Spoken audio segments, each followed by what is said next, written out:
pamoja na madaktari wa sheria. Kisema madaktari wa sheria mnawajua. Wakiulizana maswali.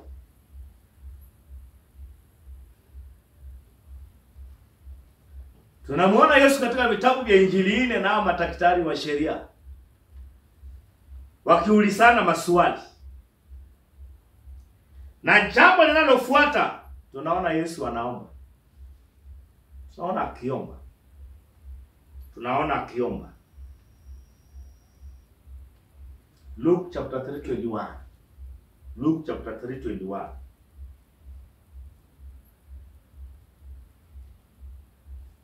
Luke chapter 3:21.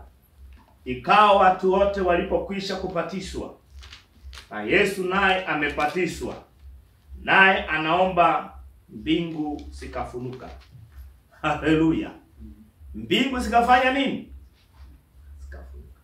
Manake mbingu kufunuka, manake mambo ya roho yalikuwa wazi. So manake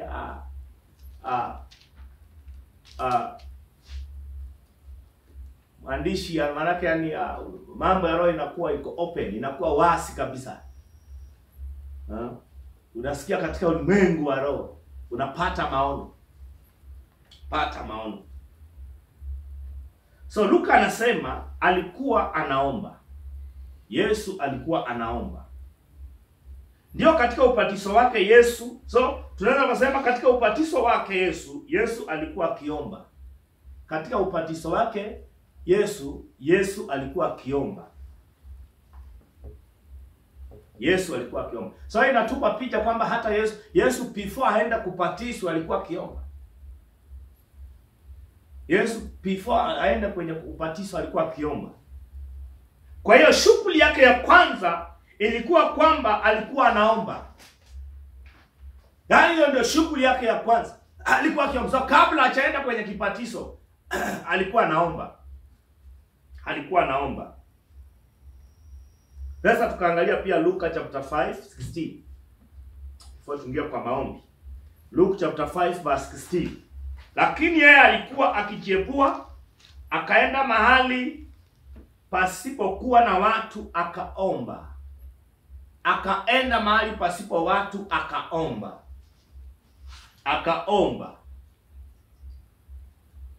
Luke chapter 5:16. Lakini yeye alikuwa akijiepua, akaenda mahali pasipokuwa na watu akaomba. Hiyo ni kujitenga, si ndio? Ni kujitenga na watu. So baada ya kuponya wagonjwa alijitenga na akaomba. Baada ya kuponya wagonjwa alijitenga na akaomba. Hii inatufundisha nini? Hii ina maana kwamba shughuli za kiroho lazima ziambatane na maombi. Maana kuponya wagonjwa ni shughuli za kiroho, kwa sababu unadhihirisha nguvu za Mungu katika kuponya. So inaonyesha kwamba baada Yesu kuponya aliomba. So inatupa kuona kwamba shughuli za kiroho lazima siambatane na maombi. Baada kwa umehudumu mambo ya roho, usisahau kufanya nini? Tafuta muda wa kuomba. Glory to God. Kama unasikia neno la Mungu, ina maana kuwa wakati ukiendelea na uinjilisti, mfumo na muundo aliotupa Yesu ni kuwa alikuwa naomba, na hivyo uombe. Narudia. Kama unasikia, yani wakati mtu anasikia neno, kama vile tunajifunza leo, na wakati ambapo unasikiza neno, unafanya uinjilisti. Maana huwezi fanya uinjilisti kama hujajifunza. Ni lazima uamini Injili, alafu umefundishwa, alafu nawe uende ufundishe wengine. Haleluya. So wakati unasikia neno, huku ukiendelea kufanya uinjilisti, mfumo na muundo aliotupa Yesu ni kuwa alikuwa naomba, na hivyo uombe. So unaposikiza neno, unapofanya uinjilisti, kumbuka mfumo na muundo aliotupa Yesu. Kielelezo alichotupa Yesu sisi. Alikuwa naomba. Yesu alifundisha neno, Yesu aliwatuma wanafunzi. Yesu alifundisha neno, Yesu alifanya uinjilisti. Lakini kumbuka hakuacha maombi. Glory to God. Glory to God. So unapojifunza neno, usisahau kuomba. Haleluya. Unapofanya uinjilisti, usisahau kufanya nini? Kuomba. Glory to God. Ndio tuliona hiyo Luke chapter 5:16. Luke chapter 5:16 anasema lakini yeye alikuwa akijepua, akaenda mahali pasipokuwa na watu, akaomba. So Luka anaonyesha ilikuwa ni desturi. Anasema alikuwa akijiepua. KJV ametumia neno kani pale. Kiswahili anasomia neno alikuwa akijiepua. Ali? Nikusemaje? Kama kujitenga. Haleluya. So ilikuwa ni nini? Hii inaonyesha ilikuwa ni desturi ya Yesu. Haleluya. Haleluya. So kuna wakati unahitaji kujitenga ili upate muda wa kuomba. Glory to God. Bwana Yesu asifiwe. Inafaa iwe desturi yako. Si wakati mwingine tengeneza private life ya maombi wewe mwenyewe. Glory to God. Bwana Yesu asifiwe. Maana hii ilikuwa ni desturi ya Yesu. Si kila mara angeomba mbele ya watu. Si kila mara angeomba katikati ya watu. Kwa mara nyingi Yesu alikuwa anajitenga, anaenda anaomba. Glory to God. Mnakumbuka hata wakati wa bahari, mawimbi ikisumbua jamaa pale. Yesu aliwaambia tunaenda ng'ambo ya pili. So Yesu yeye alienda mlimani kuomba. Hallelujah. Glory to God. Naenda kuomba, wakati shida inatokea tayari amejaa kweli kweli nguvu za Mungu. Glory to God. Kwa hiyo kielelezo cha kwanza Yesu alikuwa kwa hiyo kielelezo cha kwanza Yesu alipokuwa akibatizwa, tuliona kwamba alikuwa anaomba. Hicho ni kielelezo cha kwanza. Yesu alipokuwa akibatizwa, tunaona kwamba alikuwa akiomba. Si kwamba alibatizwa ndio aombe. No, alikuwa akiomba. So inaonyesha hata kabla hajaenda kubatizwa, alikuja anaomba. Glory to God. Anapobatizwa anaomba. Glory to God. Hallelujah. Alikuwa na wale wanafanya hivyo kweli. Watu watasema si Yesu ndio kielelezo chetu. So huko ndani ya maji unafaa unaenda tu bado unaomba.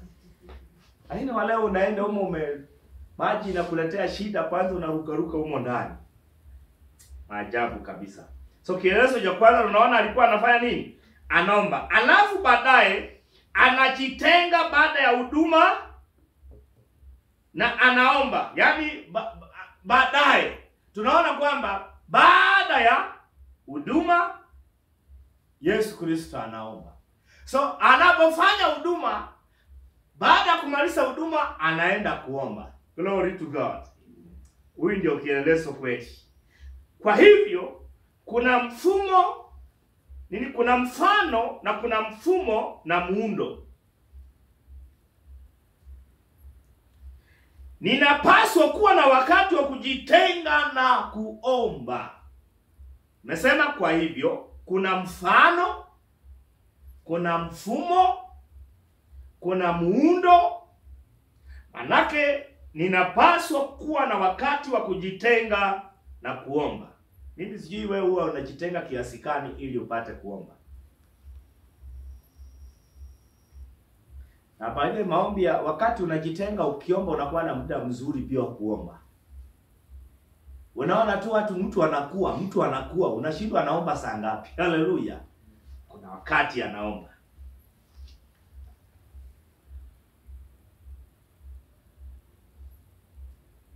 So Petro ni mfano. Kuna wakati alipanda juu, si kweli? Huko juu tunaambiwa alikuwa na mtu mwingine. Wakati Petro anaenda juu kuomba, akasinzia, akienda kuomba akaona maono. Si alienda peke yake? Glory to God. alienda peke yake kuomba. Unaweza ukaenda mlimani, mahali pambani. Unaweza ukatafuta mahali popote mbali na kwenye unaishi, ili uende kupata mahali pako yani pako hapana makelele. Haleluya. Na ukajitenga na ukafanya nini? Na ukaomba. Glory to God. Haleluya. Luke chapter 6 verse 12. Luke chapter 6 verse 12. Ikawa siku zile aliondoka akaenda mlimani ili kuomba. Sasa kuna kwenda mlimani na kuomba. Akakesha usiku kuja katika kumwomba Mungu. Akakesha usiku kuja katika kumwomba Mungu. Kuna alijitenga. Kawa siku zile aliondoka akaenda mlimani ili nini ilimpeleka mlimani? Kuomba.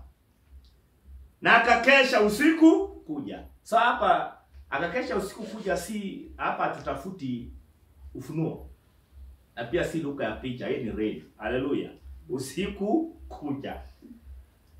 Ya kuna watu wataka kuweka pia, tusianze kuweka hapa Ufunuo. So usiku kuja katika kumwomba Mungu. Alikuwa katika kumwomba nani? Mungu. Sababu na wakati pia unatafuta mahali unaenda unakesha usiku kuja katika kufanya nini? Kuomba. Haleluya. So Yesu alikwenda mlimani kusali. Akafanya hivyo kwa usiku mzima.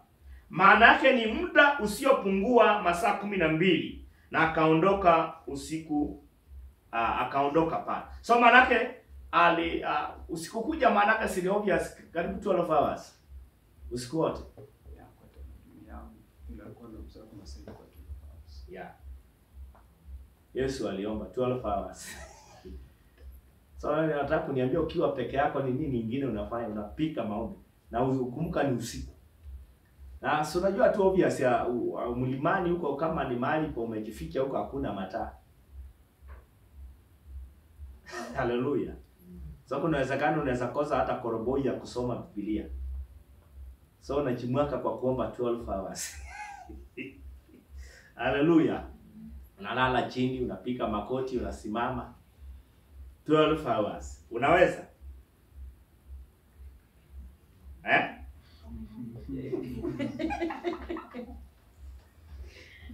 12 hours usiku. Kumbuka ni usiku.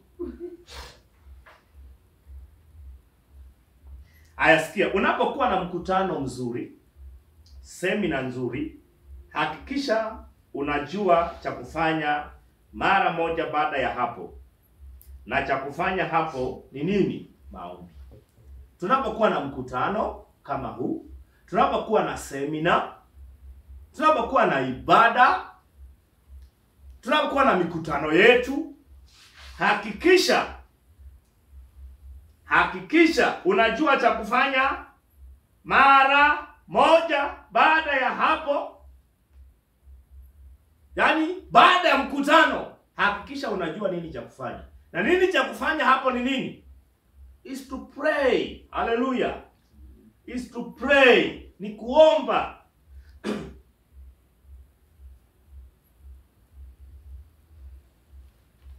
Sikiza. Katika mfano wa mpanzi.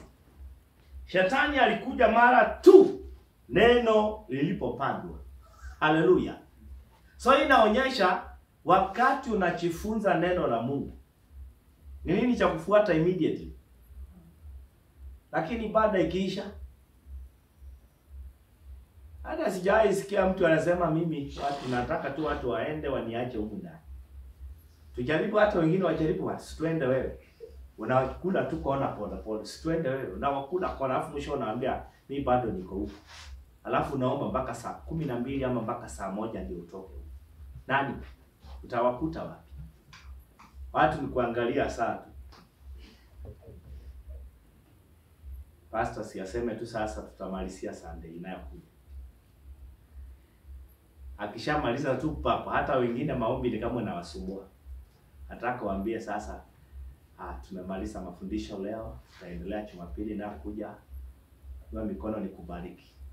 Baba ni asante, wacholi wako wamejifunza vizuri, wamepokea elimu ya kutosha. Walinde, wabariki wiki linapokuja. Katika jina la Yesu tumemaliza. At least. Pastor ajenda mambo mengi leo.